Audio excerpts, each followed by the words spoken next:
የጦርነት አውድ በጣም በፍጥነት ነው እየተቀያየረ ያለው።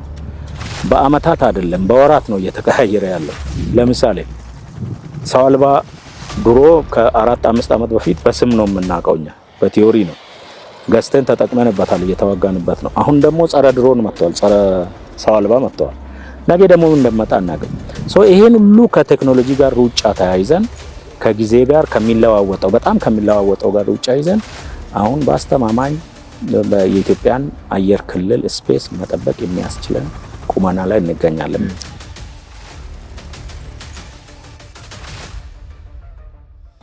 ባንቴ ዙሪያ ላለው ጠላት የሚመጥን አቅም በትክክል ሳትስት በመገንባት ነው ዲተረንስ የምትፈጥረው እንጂ በሚዲያና በትንጋጋታ አይደለም።